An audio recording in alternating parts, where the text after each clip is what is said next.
Hi friends, welcome to my kitchen. கடாயில் 5 table spoon oil ஊற்றிக்கலாம்.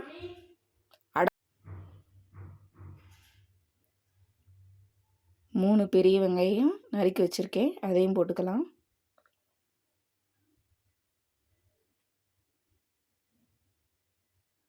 நல்லா வதக்கிக்குங்க. வதங்கிருச்சு. 3 தக்காளி நறுக்கி வச்சுருக்கேன், அதையும் போட்டுக்கலாம்.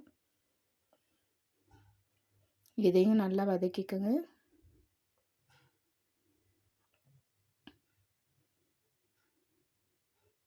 தேவையான அளவு உப்பு போட்டுக்கோங்க. மஞ்சள் தூள் போட்டுக்கோங்க 1/4 ஸ்பூன். 1 ஸ்பூன் சில்லி பவுடர் போட்டுக்கோங்க. நல்லா வதக்கிக்கோங்க.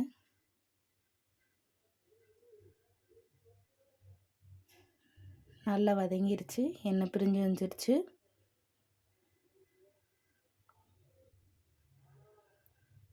அரை கிலோ கத்திரிக்காய் நறுக்கி வச்சுருக்கேன், அதையும் போட்டுக்கலாம்.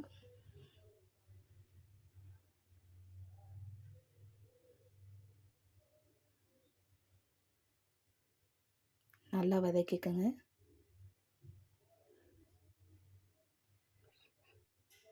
மூடி சிம்மில் வச்சு 5 நிமிஷம் வேக விட்டுக்கோங்க. வெந்துருச்சு.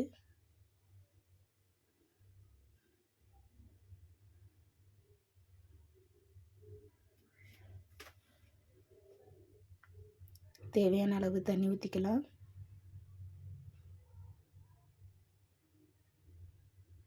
நல்லா தண்ணி ஊற்றிட்டு நல்லா கிளறிக்கோங்க.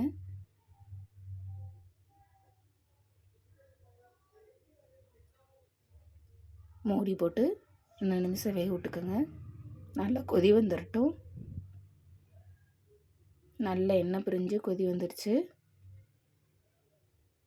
1/4 கிலோ உருளைக்கிழங்கு எடுத்து வச்சுருக்கேன், பொடி பொடியாக நறுக்கி, அதையும் போட்டுக்கலாம். நல்லா கிண்டிக்கோங்க. மூடி போட்டு வேக வச்சுக்கோங்க. சிம்மிலே நல்லா வேகட்டும்.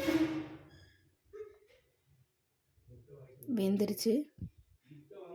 கொத்தமல்லி தழை போட்டு இறக்கிக்கலாம். இப்போ ரெடி ஆயிடுச்சு. நம்ம உருளைக்கிழங்கு கத்திரிக்காய் பொரியல். இது சப்பாத்தி கூடவும் நல்லாயிருக்கும், சாதத்து கூடவும் நல்லாயிருக்கும். சப்ஸ்கிரைப் பண்ணுங்கள், ஷேர் பண்ணுங்கள்.